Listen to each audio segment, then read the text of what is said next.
असे म्हणतात, ज्याचे शरीर निरोगी आहे तोच या जगात सुखी आहे. नमस्कार.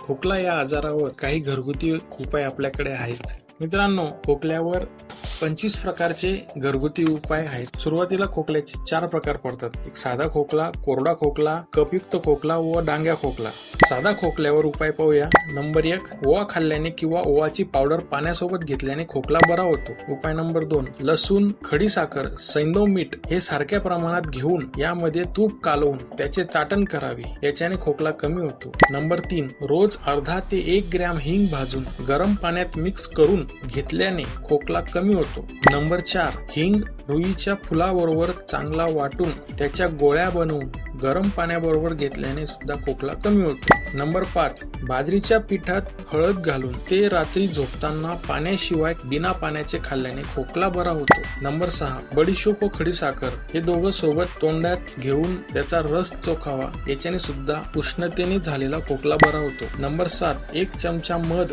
1 चमचा आरूसाचा रस व अर्धा चमचा आल्याचा रस एकत्र करून प्यायल्याने खोकला बरा होतो. नंबर 8, बकरीचे दही, बकरीचे जुने तूप किंवा बकरीचे लोणी खाल्ल्याने सुद्धा खोकला कमी होतो. नंबर 9, सातू खोकल्यावर गुणकारी आहे. सातू खाल्ल्याने सुद्धा खोकला कमी होतो. सातू या धान्यावर मी ऑलरेडी व्हिडिओ बनवलेला आहे, तुम्ही तो बघू शकता. नंबर 10, लसूणच्या 4-5 कळ्या 1.5 कप दुधामध्ये चांगल्या उकळून घ्याव्या व ते गाळून प्यायल्याने खोकला कमी होतो. तसेच हा जो घरगुती उपाय आहे हा लहान मुलांसाठी खूप फायदेशीर आहे. नंबर 11, विलायची, खजूर व द्राक्ष हे मधात चांगले एकत्र करून चाटवल्याने खोकला कमी होतो. मित्रांनो, आता साधा खोकल्याविषयी उपाय बघितले. आता कोरडा खोकला याच्यावर काही उपाय बघूया. नंबर 1, लहान वेलची काळी होईपर्यंत तव्यावर भाजून घ्यावी. नंतर तिचे चूर्ण करून अर्धा ग्रॅम मधात मिक्स करून असे दिवसातून 3 वेळा चाटवल्याने कोरडा खोकला बरा होतो. नंबर 2,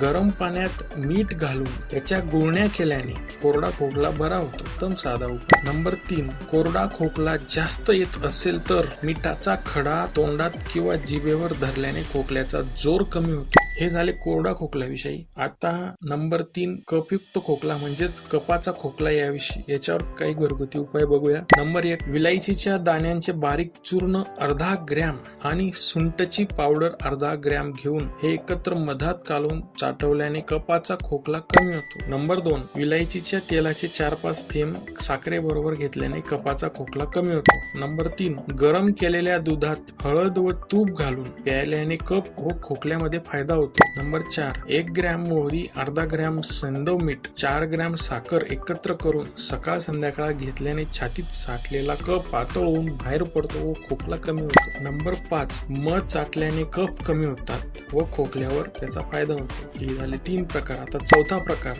डांग्या खोकला. याच्यावर काही उपाय बघूया. नंबर 1, गाढवणीचे दूध डांग्या खोकल्यावर फारच गुणकारी असते. नंबर 2, लसूणचा रस करून जर तो सरबत सोबत दिवसातून 4-5 वेळा घेतला तर डांग्या खोकला दूर होतो. नंबर 3, लसूण डांग्या खोकल्यावर रामबाण उपाय आहे. नंबर 4, लसूणच्या पाकळ्या ठेचून त्याची पूड किंवा त्याचा गर एका कपड्यात भरून त्याचा वारंवार वास घेतल्याने डांग्या खोकला बरा होतो. नंबर 5, लसूणचा रस हा ऑलिव्ह तेलात मिक्स करून लहान मुलांच्या छातीवर व पाठीवर चोळल्याने डांगा खोकला बरा होतो. नंबर 6, डाळिंबाच्या सालीचा तुकडा तोंडात ठेवून त्याचा रस चोखल्याने खोकला नाहीसा होतो. नंबर 7, डाळिंबाची सुकी साल बारीक वाटून 6 ग्रॅम घेणे, त्यात थोडासा कापूर घालून दिवसातून 2 वेळा पाण्याबरोबर घेतल्याने भयंकर त्रास देणारा खोकला बंद होतो. मित्रांनो, हे होते खोकल्याविषयी घरगुती उपाय. तुम्हाला कसे वाटले नक्कीच कमेंट करून सांगा. व्हिडिओ आवडला असेल तर लाईक करा, तसेच शेअर करायला विसरू नका.